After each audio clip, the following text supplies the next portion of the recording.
E aí, pessoal, tudo bem? Vamos para a próxima aula? Pessoal, nessa aula a gente vai falar sobre os tipos de plágio. A gente falou já do plágio, dos conceitos que são caracterizados, da forma como você caracteriza o plágio, qual é o espírito mesmo do plágio de forma bem profunda. Agora vamos entender os tipos de plágio, né? Olha só, como a obra intelectual é bastante complexa, o conceito de plágio também adquiriu uma série de definições. Isso porque seria muito difícil discernir os diferentes tipos de plágio sem especificar o tipo de reprodução, tipo de cópia, em criar e aí se criou subcategorias específicas para elas. Os tipos mais comuns de plágio, portanto, são os seguintes. Olha lá, pessoal. O autoplágio. O autoplágio é o ato de utilizar obras ou trechos de obras próprias em mais de um trabalho. Pego um pedaço dessa música, pego essa música e eu utilizo em trabalhos diferentes e dou um nome para mim. Embora a criação pertença a um mesmo autor, muitas vezes o resultado se torna um projeto de diferentes distribuidores. O cara faz um copia e cola lá com um monte de trecho de música, de obra, e faz isso virar vários trabalhos. Sendo assim, o direito autoral desta obra já está ligado por contrato a uma entidade. Se o autor a reutiliza integral ou parcialmente, acaba cometendo uma infração de autoplágio. O mosaico, pessoal, o mosaico, possivelmente um dos tipos de plágio mais comum. Olha só, para determinar esse tipo de cópia, basta prestar atenção na forma como a obra é copiada. No plágio mosaico, pequenos trechos podem ser modificados para apresentar o mesmo sentido sem que seja uma cópia fiel.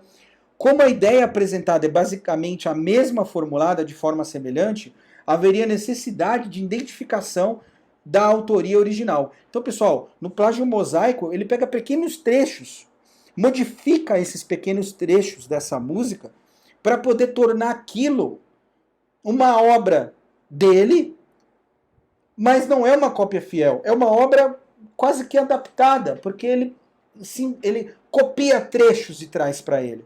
Isso é muito utilizado.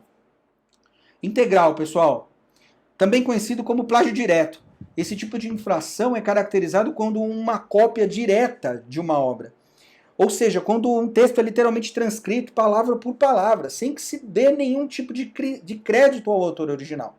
No plágio integral, portanto, o infrator se apropria da obra de outra pessoa e recebe todos os créditos para ele. Pessoal, plágio integral simplesmente passou o carro, pegou para mim, assinou, falei meu e foi para a galera. Então não tem muita discussão. É cara lavada, de simulação é bobagem. Pegou, copiou e saiu para frente. Não tem nem muito o que a gente falar. Conceitual, pessoal, olha só. Embora nesse tipo de plágio a cópia não pareça ser tão óbvia, ela está presente de maneira abstrata.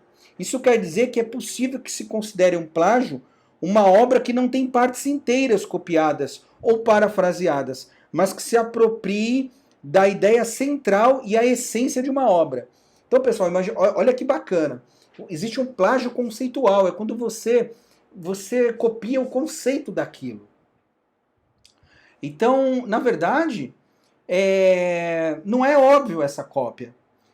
Ela está presente de maneira subjetiva, de maneira abstrata. Então, eu me inspiro a partir daquilo, eu trago para mim e eu faço um novo, mas com toda a característica de conceito daquilo.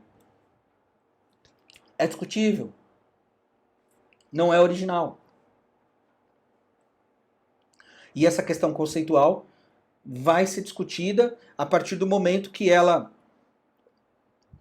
caracterizar a mesma ideia central, a essência da obra original. Olha só, pessoal, e o plágio parcial, por último, diferenciando-se levemente do plágio mosaico, o plágio parcial é a cópia ou leve mudança de algumas partes de uma obra, sem citar ou creditar o verdadeiro autor. Então, pessoal, o parcial, definitivamente, ele acaba sendo copia e cola mesmo, bem de leve, discreto. E a partir desse copia e cola, ele monta lá uma obra ao qual ele se rotula como original, pede para ele, mas quando por si só ele se inspirou, ele copiou, ele definitivamente, ele raptou, usurpou, ele furtou a criação intelectual criativa de alguém e trouxe para ele para poder maquiar como próprio. Legal? Te vejo na próxima aula.